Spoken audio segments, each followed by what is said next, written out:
여러분 안녕하십니까? 뉴스투데이 제주입니다.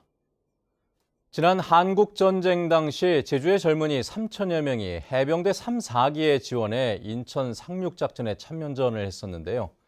이들의 희생과 헌신을 기리기 위한 해병 3, 4기 호국관이 우리나라 최초의 해병대 훈련소에 문을 열었다고 합니다. 이따금 기자입니다.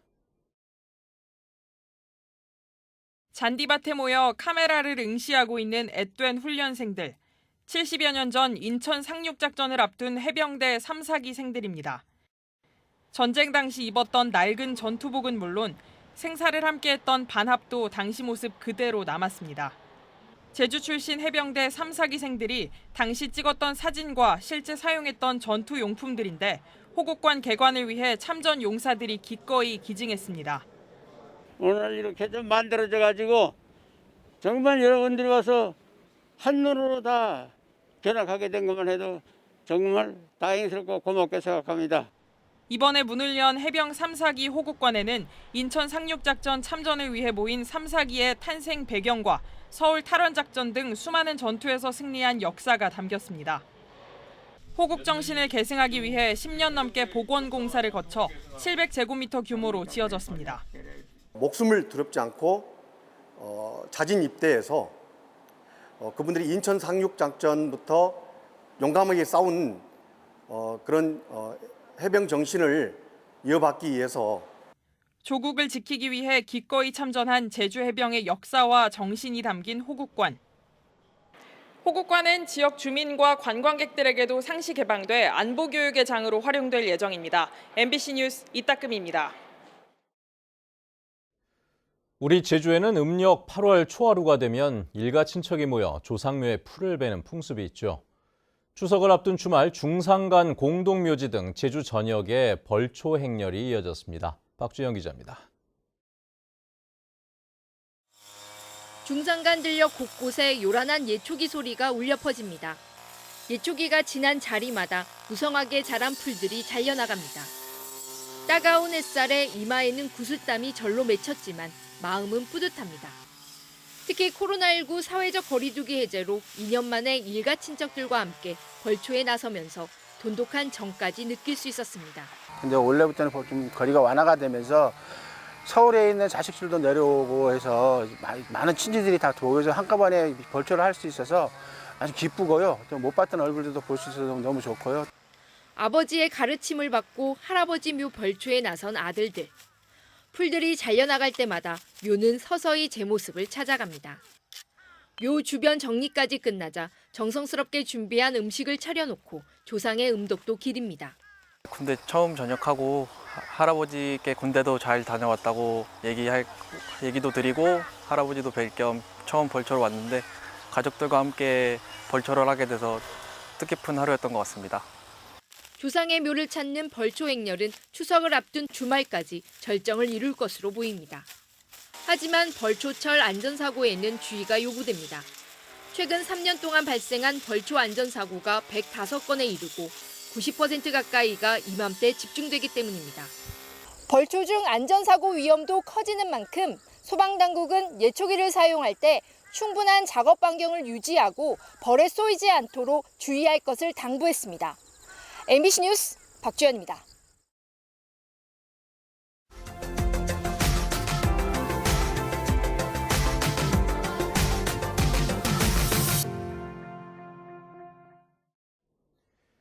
(2030년) 엑스포 개최를 두고 부산시와 사우디의 리야드가 치열한 유치전을 벌이고 있습니다. 그런데 가덕도 신공항 개항 계획이 아직 안개 속이어서 유치 활동에 걸림돌이 되고 있다고 합니다. 부산 MBC 윤파란 기자입니다. 2030 부산 엑스포에는 연간 5,500만 명이 방문할 것으로 보입니다. 가덕도 신공항 없이는 대규모 해외 방문객을 소화할 수 없다는 게 부산시의 전망입니다. 지난 4월 이후 두 번째로 열린 국회 엑스포 특위 업무보고 자리.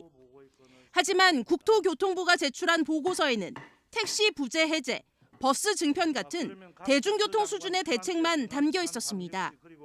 신공항 건설공단을 만들겠다는 계획도 하루 만에 보고서에서 삭제해버렸습니다. 가덕도 공항이 불확실해서 안 들어간 겁니까? 아니면 지금 어떻게 보고 있어요, 국토부에서는?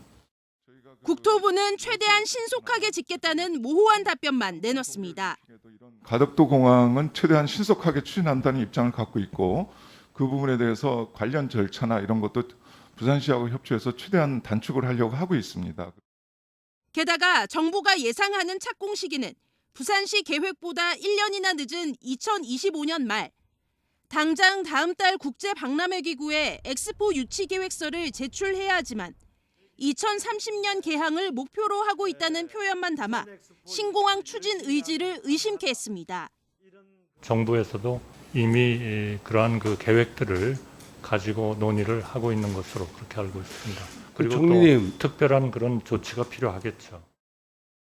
유치 경쟁은 부산과 사우디 리야드 간 2파전으로 압축되고 있습니다.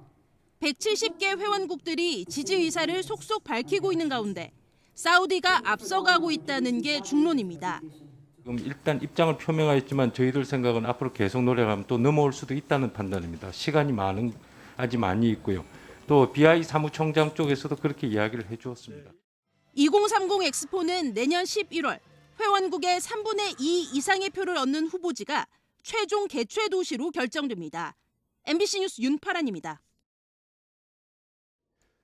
인삼이나 도라지, 황귀, 천군 등 약으로 쓰이거나 원료가 되는 약용 작물은 폭염이 지속되면 고온으로 인한 피해가 일반 작물보다 더 크다고 합니다.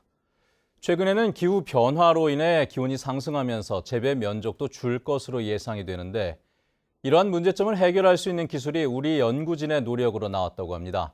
MBC 충북 이승준 기자입니다. 지난 4월에 심은 천궁밭입니다. 오른쪽과 왼쪽의 작물 생육이 크게 다릅니다.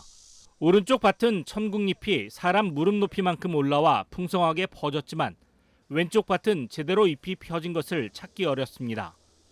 대부분 시들시들하거나 잎 아래가 누렇게 마른 상태입니다. 왼쪽 밭 중간중간 고온 피해로 아예 뽑아낸 흔적도 쉽게 볼 수 있습니다. 두 밭의 가장 큰 차이는 잡초를 막기 위해 땅을 덮은 필름입니다. 일반적으로 사용되는 검은색의 멀칭 필름은 빛을 흡수하는 데다 공기와 습기의 순환을 막곤 합니다. 밭 두둑의 온도가 70도까지 오르는 등 여름철 고온 피해의 주 원인이었습니다.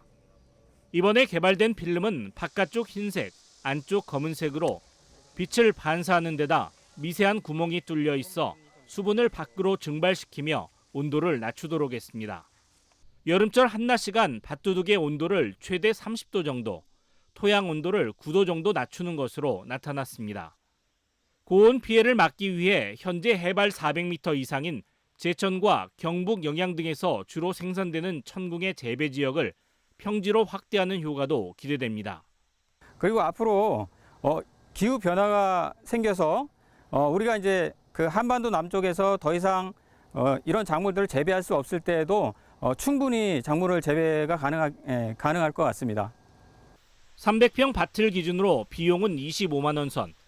기존 멀칭 필름의 4만 원보다 6배 정도 비싸지만 고온 피해를 줄여 수확량을 늘릴 수 있기에 농민들의 반응도 좋습니다. 고사율이 적어서 가을에 수확을 많이 하겠습니다. 그래서 검정 필름을 썼을 때하고 이 저온성 필름 썼을 때하고는 수확량이 굉장한 차이가 많이 나서 만족스럽습니다. 농촌진흥청은 저온성 필름에 대해 특허를 출원했고 약용 작물뿐 아니라 고온에 취약한 원예 작물이나 식량 작물까지 보급을 넓힐 방침입니다. MBC 뉴스 이승준입니다.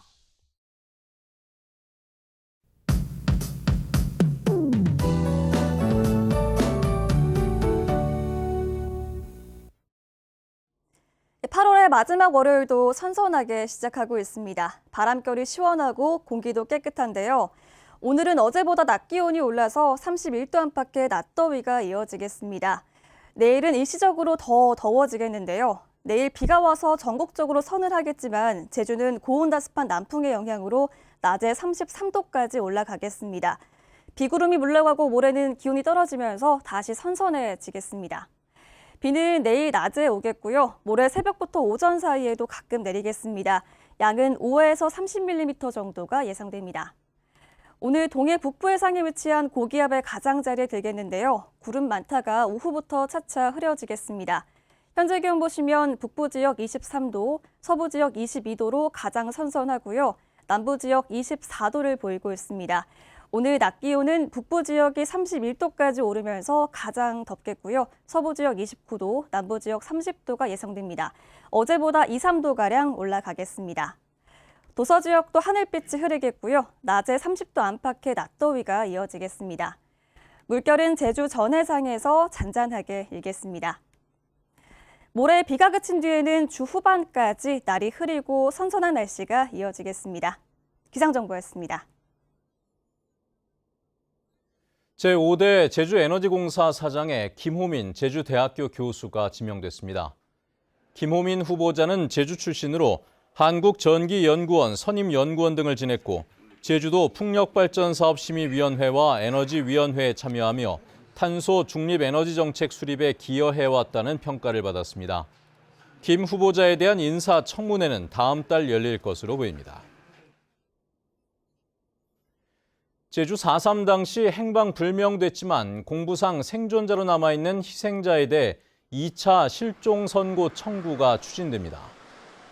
제주도는 행정조사 결과 행방불명 희생자 가운데 660여 명이 재적기록상 생존자로 등록돼 있다며 법원 실종 선고를 통해 신분 관계를 정리하기 위한 2차 개별 안내를 진행한다고 밝혔습니다. 1차 개별 안내를 통해서는 행방불명 희생자 28명을 확인해 법원에 실종 선고를 청구했습니다. 제주형 행정체제 도입을 위한 논의가 본격적으로 시작됩니다. 제주도는 행정체제 개편위원회를 구성해 내일 오전 도입 논의를 위한 첫 회의를 열기로 했습니다. 개편위원회는 학계와 법조계, 시민단체 회원 등 모두 15명으로 구성됐는데 앞으로 2년 동안 제주형 행정체제 도입에 대한 자문과 심의 역할을 맡게 됩니다. 제주 자연체험파크 조성 사업이 도시건축공동위원회 심의를 통과했습니다. 제주도 도시건축공동위원회는 회의를 열고 제주 고사리섬 군락지 이격과 자연녹지 원형 보전 조건 등을 담은 제주 자연체험파크 지구 단위 계획안을 원안 통과시켰습니다.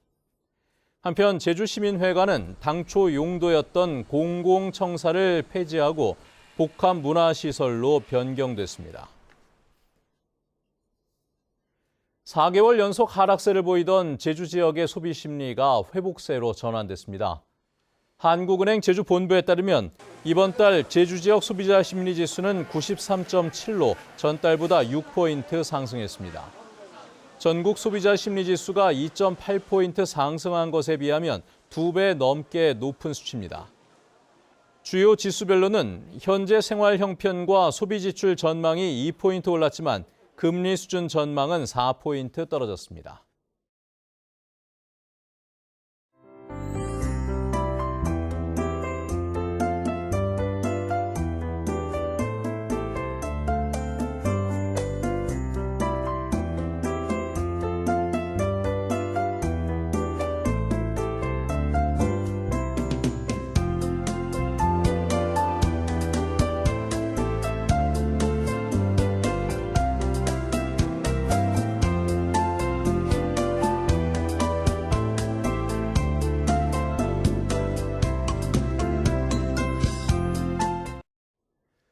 네, 뉴스투데이 제주를 마칩니다. 시청해주신 여러분 고맙습니다.